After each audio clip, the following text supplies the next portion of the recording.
Señores, de regreso estamos con el consumidor. Ahí vimos Consuma Salud, lo que es las bondades de la lechuga. A la hora de buscar una lechuga, saber las condiciones óptimas y también la conservación de este vegetal, que una recomendación importante, señores, es lavarlo, obviamente, antes de consumirlo. No importa que usted lo haya visto que esté mojadito, porque a veces lo mojan, lo rocian con un poquito de agua para que sea más fresco. Eso está muy bien, pero eso no quiere decir que esté limpio. Entonces, bueno, lavarlo con un poquito de agua con cloro, unas goticas de cloro al agua para evitar cualquier tipo de contaminación, porque estos son productos que están directamente expuestos a los consumidores y a las manos de todos.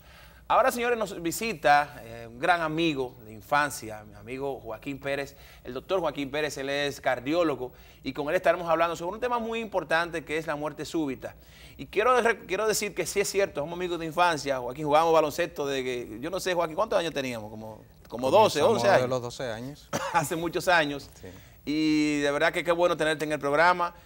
Sé que estuviste fuera, Joaquín estudió fuera, se graduó aquí. ¿Tú te graduaste aquí de medicina? Medicina interna aquí. Aquí. Y cardiología en España. Cardiología en España, y ya regresaste al país, estás ejerciendo. Y qué bueno que podamos contar contigo aquí en el país ya como profesional. Un gran placer tenerte aquí, ¿no? Gracias, Pablo. Y un gran saludo a tu familia, que seguro debe estar viendo el programa. Así es. A tu mamá, a tu papá y a tus hermanos. Joaquín, vamos a hablar del tema de la muerte súbita. Yo comentaba al inicio del programa que, como su nombre lo dice, es una muerte repentina, es una muerte que uno no espera. Puede ser que la persona se sienta bien o que no tenga ningún tipo de situaciones así obvias de síntomas ni nada por el estilo, y pueda suceder. Me acuerdo un caso que creo que ejecutivo de Claro, no me recuerdo, no quiero equivocarme, creo que de la compañía Claro, era un tipo que hacía ejercicio todos los días en el Mirador y le dio un infarto fulminante. Y nadie se lo esperaba porque él se ejercitaba. Es más, pertenecía a un club de las personas que caminan, de los caminantes del Mirador, y murió, y así otros casos. Yo quiero que tú nos expliques por qué una persona que ante los ojos de todos y él mismo se siente sano, puede suceder esta situación. Bien. Primero quiero comenzar con lo que bien has dado una buena introducción con lo que es la muerte súbita, una muerte inesperada, una muerte que aparentemente un individuo sano, pues de repente en un público o puede ser encontrado en su casa, pues se desploma, se encuentra muerto. Y es un tema muy importante en la cardiología en estos últimos 20 años. Bien comentaste de un deportista habitual que luego de una jornada pues también tiene un evento inesperado de este tipo. Fíjate que la Organización Mundial de la Salud da unos datos de que 17 millones de personas en el mundo fallecen de enfermedades cardiovasculares, pero un 25% de esas muertes son debidas a una muerte súbita de origen cardíaco. Y eso cobra mucha importancia a tu pregunta. Primero, definiendo lo que es la muerte súbita como tal y lo que es una muerte súbita cardíaca. Una muerte súbita como tal, pues es el evento inesperado, no traumático, sobre todo poner esa etiqueta de que no ha sido algo traumático, que surge en una persona que inesperadamente muere, pero refiriendo a algún tipo de síntoma. O sea, no fue un accidente, no fue una situación correcto, que... Si no fue algo que él estaba sentado hablando contigo así mismo, y murió. Pero hay un grupo de esas personas que pueden manifestar unos síntomas previos que puede decir, bueno, me duele el pecho, siento que el corazón me palpita demasiado, me siento sudoroso. ¿Eso no es súbito? Bueno, eso va anunciando el evento, porque la muerte súbita, como su nombre lo indica, es algo inesperado, es algo que ese individuo inesperadamente previo referir algunos síntomas que para nosotros puede ser algo pasajero, pero ese individuo termina teniendo un evento de este tipo. Pero también está el individuo que es encontrado en su hogar. Por ejemplo, bueno, tengo casi un día que no veo a esta persona. Pues una persona también que es hallada en su hogar o en algún lugar, trabajo, zona de recreación, que 24 horas estaba sana y se encontrada muerta, pues eso también se define como una muerte súbita. Ahora bien, ¿cómo definimos muerte súbita cardíaca? Que es otra parte que tenemos que diferenciar, porque si bien es cierto que dentro de las grandes causas de muerte súbita, de las enfermedades de muerte súbita, las enfermedades cardiovasculares ocupan un primer lugar, tenemos que poner el apellido de muerte súbita cardíaca a aquella persona o paciente que ya durante sus revisiones médicas ha sido diagnosticado de una afección cardíaca, ya tiene un problema de corazón, estaba en seguimiento o durante la edad pediátrica se diagnostica de una cardiopatía congénita. Pero disculpa que te interrumpa ahí, Joaquín. Sí. Pero en el caso de que, por ejemplo, una persona, hay mucha gente que no han ido al cardiólogo nunca. Claro. Y debutan con la muerte súbita. O sea, familiar, el claro. primer síntoma que le da Claro, es un claro. infarto, un paro cardíaco. Obviamente no hay una relación directa con el tema de la visita al médico. El ¿no? evento final es el paro cardíaco, Sí. claro está, pero ahí cobra mucha importancia el examen post-mortem, la autopsia, porque esa es otra definición de lo que es la muerte súbita cardíaca. Ok. Un paciente que no tenga antecedentes cardíacos previos, como bien comentaba, que nunca había ido a un cardiólogo o a cualquier médico especialista, pues debuta con una muerte súbita y en este caso el examen de la autopsia pues revela de que tuvo una afección, pudo haber muerto por un infarto fulminante, como se describe a veces mucho en términos populares, y eso puede ser una causa también. Entonces, ¿cuáles son, y hablando ya de la muerte súbita por problemas cardíacos? Sí. Entiendo lo que estás diciendo, que para que esto suceda tiene que haber habido una complicación de salud cardíaca previa, anterior, que tal vez no se descubrió o que se sabía y no se trató. Sí, es que estamos entre dos mundos, Sí. o sea, estamos entre dos mundos paralelos. El paciente que ya ha estado en seguimiento porque tiene factores de riesgo cardiovasculares conocidos ya por su cardiólogo, un paciente hipertenso, un paciente diabético, un paciente fumador, un paciente con problemas de colesterol, bueno, y ese es un paciente que tiene factores de riesgo cardiovasculares que a largo plazo, durante 10 años por lo menos, o más, puede debutar con un infarto agudo del corazón. Sí. Van a poner ese tipo de pacientes. Sí. Pero el otro extremo, el otro mundo está el paciente que no tiene ningún chequeo cardiovascular, que no sigue unas consultas rutinariamente y que lamentablemente debuta con una muerte inesperada. Sí. Yo traje unas diapositivas que si es tan amable. Vamos a ver si el señor director nos ayuda. Director, para explicar un poquito sobre qué condiciona a un paciente a tener una muerte súbita cardíaca. Sí. Bueno, como... A ver si lo mandan aquí, por favor. Sí.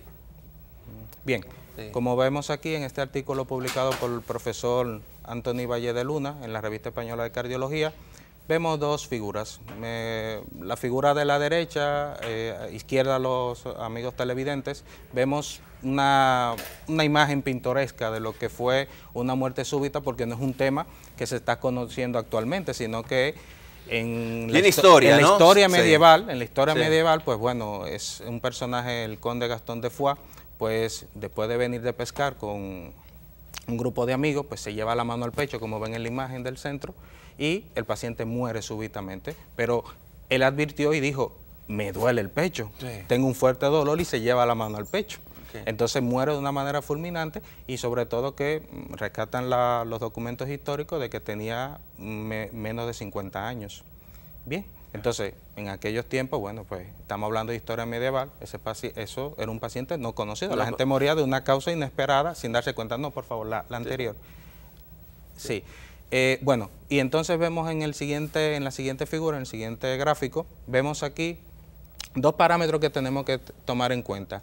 Lo que es el porcentaje acorde a la edad de lo que es un paciente de riesgo de morir de una muerte súbita cardíaca. Y vemos en la línea... O sea, dependiendo de la edad que tenga, el riesgo que puede tener una persona de morir súbitamente. Si miramos en ese gráfico, partiendo de que la línea roja basalmente está totalmente horizontal, está totalmente lineal, ¿no? Sí. Vemos ahí que de 30 a 35 años el paciente tiene menos % de morir inesperadamente. O de 20 a 35. 20 a 35. De 20 a 35, perdón, 20 a 35. Sí. Y luego observamos que a medida de que comienza a pasar ese paciente de 35 años de edad en adelante, pues fíjense que la línea roja comienza a aumentar. Es decir, que vemos que el riesgo de muerte súbita por causa cardíaca aumenta acorde a la edad. La edad es una variable siempre lineal y que condiciona siempre mayor riesgo a medida que avanzamos de edad. Déjame aprovechar que trataste el tema de la edad, porque hay casos de jóvenes, 20, 25, 20, 18, 17 años, que mueren, han muerto de esta manera, súbitamente. ¿Cuál puede ser la causa en este caso? Si pasamos al siguiente gráfico, te puedo contestar esa pregunta. Vamos a ver. Y vemos que la muerte súbita cardíaca, basándonos en los grupos de edad, bien comentaste, un paciente de 35 años, un joven, no conocido cardiovascularmente, pues tiende a morir de muerte súbita más por trastornos de arritmias o enfermedades congénitas que no hayan sido evaluadas o detectadas durante su control pediátrico. Pero sobre todo la causa arrítmica es la principal causa de muerte en estos pacientes, ya sean arritmias genéticas o por cardiopatía estructural que vienen ya codificadas en los genes. ¿Qué es una arritmia? Arritmia, pues, es un latido cardíaco desorganizado. La arritmia es, el corazón tiene un latido que va desde latidos rápidos a latidos lentos. Latidos lentos, como es la bradicardia, bueno, es un tipo de arritmia. Latidos rápidos, como es la taquicardia, es otro tipo de arritmia. Pero ya eso representa realmente un gran grupo de clasificación en cuanto a los trastornos arrítmicos. Porque el paciente normalmente refiere, doctor, siento que me palpita mucho el corazón, que tengo que el corazón se me quiere salir. Me quiere salir, exacto. Exactamente. Eso se puede considerar como una arritmia. Entonces, seguimos viendo. Entonces, seguimos viendo que el grupo de 35 años o más, pues la primera causa de muerte en este grupo es la cardiopatía isquémica, el infarto al corazón. Y eso se suma a lo que te explicaba anteriormente.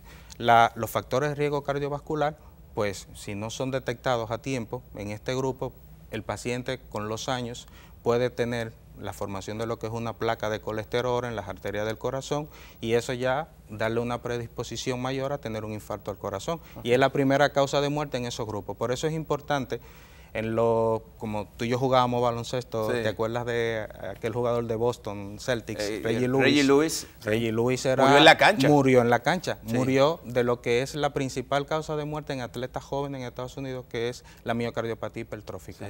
Me acuerdo perfectamente que murió y él no le habían hecho. A partir de ahí se empezaron a hacer evaluaciones entonces cardíacas a los baloncetistas que antes no se hacían. Exactamente, sí. Que es lo que, disculpa Joaquín, que yo hablaba al inicio del programa, que para que tú veas cómo en Estados Unidos y en otros países, situaciones que no tienen precedentes, o sea, situaciones que son inéditas, que suceden por primera vez, son motivos para cambios en el sistema. Así es. O sea, un poco hablaba de la muerte de las jóvenes que murieron asfixiadas hace unas semanas aquí en el país por el monóxido de carbono. Decía, oye, esto es una posibilidad de nosotros hacer cambios. O sea, aprovechar esta tragedia, porque una muerte es una tragedia y más de esta, y vamos a hacer cambios en el sistema. En Estados Unidos son geniales en eso. Y hasta le ponen el nombre muchas veces a las enfermedades cuando son estudiadas por primera vez en un paciente. Le ponen el nombre de ese paciente.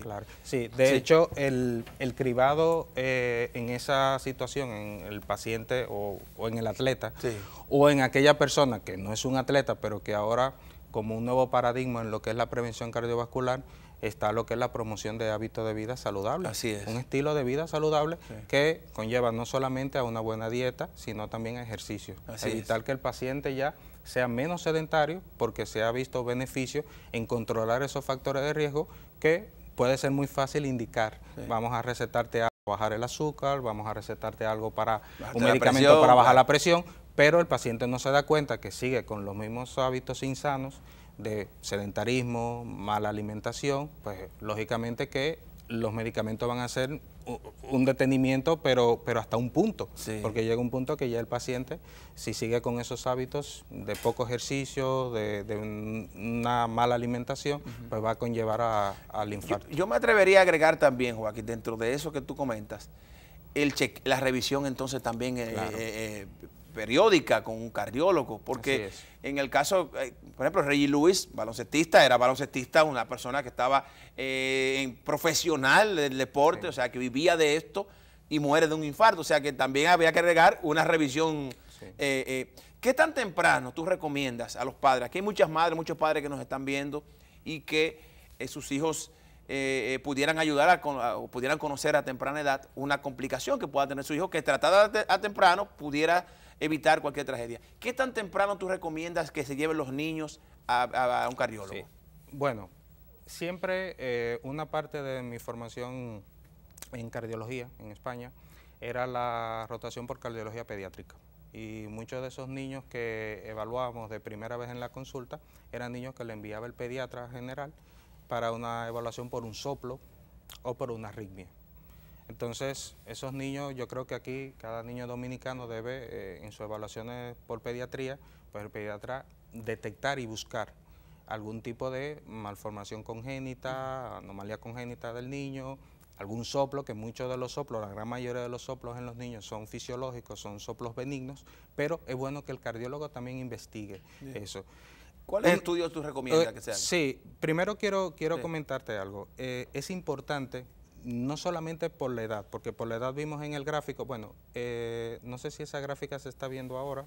No. No. Pero bueno, la pueden poner, sí, aquí está, ahí está. Sí, bueno, en ese gráfico, esto es algo que, un documento que utiliza la Sociedad Canadiense de Fisiología del Ejercicio, para ese paciente que va a iniciar una nueva carga de deporte, ¿no? Okay. Entonces, esas son un cuestionario con 7 preguntas básicas, donde prácticamente con eso se recoge una información importante, porque lo que te quería señalar era de que el antecedente familiar, aparte de la edad, es importante. Tú tienes más riesgo de tener un evento cardíaco. Si lo heredas, si ya miembros de tu familia han muerto. Han muerto de esa situación. Entonces, eso es importante. Partiendo de ahí, primero, ninguna prueba sustituye una buena historia clínica. La piedra angular para detectar ese paciente que pueda tener riesgo de muerte súbita cardíaca es una buena historia clínica. Sí. Una historia clínica donde se recoja síntomas, antecedentes familiares, también a la edad que se han presentado, porque en cardiología preventiva existe lo que es la edad de riesgo, o cuáles son, no solamente la edad de riesgo, sino también... Los factores de riesgo, ¿verdad? Claro, pero sobre todo lo que son muertes precoces, muertes cardiovasculares precoces, que en el hombre partiríamos que menos de 55 años es precoz y en la mujer menos de 60. Sí. Entonces, partiendo de ahí es bueno etiquetar según el grupo de edad, ver cuál fue el evento cardíaco que pudo estar correlacionado con ella. ¿Por qué la mujer tiene 5 años más y le da mayor probabilidad de vida que los hombres? Bueno, depende, realmente en la mujer la parte hormonal juega un papel importante en eso. O sea, cuando se estratifica el riesgo, la mujer ya... Tiene menos riesgo que el hombre. Premenopáusica, hay menos riesgo. Óigame eso. Cada día aprende algo nuevo. O sea, que las mujeres...